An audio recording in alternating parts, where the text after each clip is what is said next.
बीना की शादी विनय के साथ बड़ी धूमधाम से हो गई थी। बीना के पापा ने अपनी हैसियत से बढ़कर बेटी की शादी में पैसा खर्च किया था। वो बहुत खुश थे कि उन्हें विनय जैसा योग्य, हैंडसम और अमीर दामाद मिला था।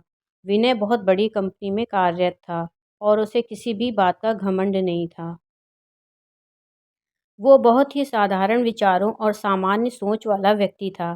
तभी तो उसने औसत कद-काठी और सांवले रंग रूप वाली लड़की बीना को खुशी-खुशी पसंद कर लिया था। जब से बेटी बीना की शादी पक्की हुई थी, उसके पापा बहुत खुश थे और बीना की मम्मी से कह रहे थे, ये हमारे पिछले जन्म के कुछ अच्छे कर्मों का फल है कि हमें विनय जैसा सीधा-साधा गुणवान दामाद मिल रहा है। ये सुनकर बीना की मम्मी ने गहरी सांस लेते हुए कहा कि पहले बेटी को विदा तो होकर मायके आने दो। जब वो अपने मुंह से बताएगी तभी दिल को तसल्ली मिलेगी। तुम औरतें बहुत शक्की होती हो। बीना के पापा हंसते हुए बोले। 5वें दिन बीना अपने मायके पग फेरने आई। उसके खिले हुए चेहरे और मुस्कुराती हुई आंखों ने उसके दिल के सभी भेद खोल दिए थे। उसके पापा ने विजय भाव से उसकी मम्मी की तरफ देखा, जिसका मुस्कुराकर उन्होंने अनुमोदन भी किया था, क्योंकि वो यही तो चाहती थी। बीना कुछ दिन मायके में रहकर हंसी खुशी से अपने ससुराल लौट गई थी। कुछ दिनों में ही पति विनोद की असलियत बाहर आने लगी थी। शादी का खुमार उतरते ही कभी कभी वो बीना के छोटे कद और उसके सांवले रंग को लेकर जलील करने लगा था। आज विनय के कुछ दोस्त शाम की चाय पर आने वाले थे। विनय ने बीना को खास हिदायत दी थी कि वो अपना चेहरा बहुत कम दिखाएगी लोगों को। उसके दोस्तों को सर्व उसकी मेड कर देगी। बीना ने अपने पति की बातों को बिना दिल से लगाए हुए उसके दोस्तों के लिए काफ़ी सारी नाश्ते की वैरायटी तैयार कर ली थी। घर की डेकोरेशन से लेकर नाश्ता पानी सब लाजवाब था। उसके सारे दोस्त बहुत खुश थे भाभी के अरेंजमेंट से। सभी बोल रहे थे, ये सब इतना टेस्टी और सेलेक्टेड वैरायटी को कितनी जल्दी और अच्छी तरह से सजावट के साथ तैयार किया है भाभी ने। भाई विनय, हमें भी मिला भाभी से। अरे बीना की तबीयत ठीक नहीं है और वो बहुत कम ही लोगों से मिलना जुलना पसंद करती है, इसलिए अंदर लेटी हुई है। लेकिन विनय का एक दोस्त प्रवीण कुछ ज़्यादा ही उत्सुक था बीना से मिलने के लिए और बोला, यार ऐसा भी क्या, एक बार तो भाभी से मिलवा हमें, हाल चाल ही पूछ लेने दे उनका, क्या सोचेंगी हमारे बारे में। इतना कुछ बनाया टेस्टी टेस्टी, हम सब ने खा पी लिया और पता भी चल गया था कि तबीयत ठीक नहीं है, तब भी हाल चाल तक नहीं पूछा उनका। आखिरकार हार कर उसे बीना को बुलाना ही पड़ गया। बीना सकचाती हुई बाहर आई।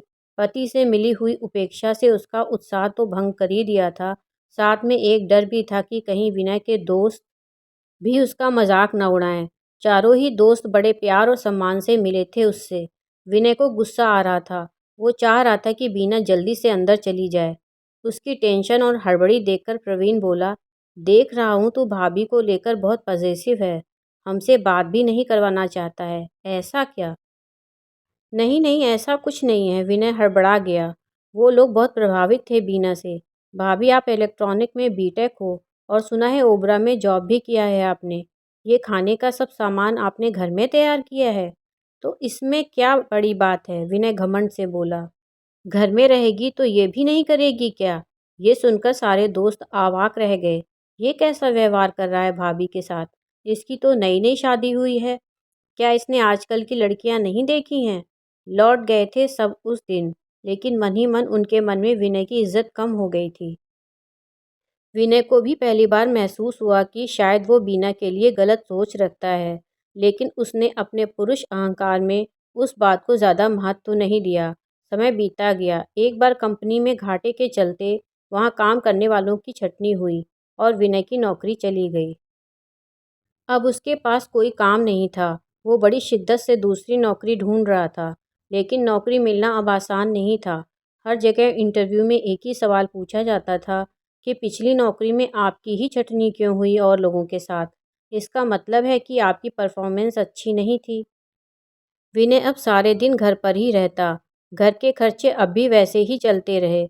उसे आश्चर्य था कि वो बीना को कुछ भी रुपया पैसा नहीं देता है, तो फिर वो इतना सब कैसे मैनेज कर रही है। एक दिन उसने पूछ ही लिया उससे, सुनो, तुम्हारे पास ये पैसा कहाँ से आता है। बीना ने बहुत झिझकते हुए बताया था उसे। जब मैं घर के काम से खाली होती थी तो अकेले में मेरा दिल नहीं लगता था, तो मैंने ऑनलाइन स्टूडेंट्स को क्लासेस देनी शुरू कर दी थी। मेरी दोस्त कविता ने ही मुझे सलाह दी थी और स्टूडेंट्स भी दिलवाए थे। इसको करने से मेरा मन भी लगा रहता है और इनकम भी अच्छी हो जाती है। अब तो मेरी ऑनलाइन कोचिंग बहुत ही अच्छी चल रही है। विनय हक्का-बक्का होकर बीना को देखता रह गया और मन ही मन सोचने लगा कि क्या सादगी है इसके सांवले रंग रूप में। किसी बात का घमंड तो इसे छू तक नहीं गया है। और एक मैं हूँ, इसे कभी समझा ही नहीं, कभी प्यार से दो बात भी नहीं बोली। विनय को बहुत ही पछतावा हो रहा था अपने किए हुए व्यवहार पर। मुझे माफ़ कर दो बीना, तुम बहुत सरल और समझदार हो। मुझे अब एहसास हुआ कि चेहरे की रंगत मायने नहीं रखती। तुम्हारा दिल बहुत ही साफ और सोने की तरह उजला है। मैं ही अपने घमंड में तुम्हारे गुण नहीं देख पा रहा था। मित्रों, इस कहानी से हमें यही शिक्षा मिलती है कि हमें किसी की बाहरी सुंदरता से ज़्यादा उसके आंतरिक गुणों को देखना चाहिए। मित्रों, कहानी सुनने के लिए दिल से धन्यवाद। अगर आपको मेरी ये कहानी पसंद आई हो तो कृपया मेरे चैनल को सब्सक्राइब करें।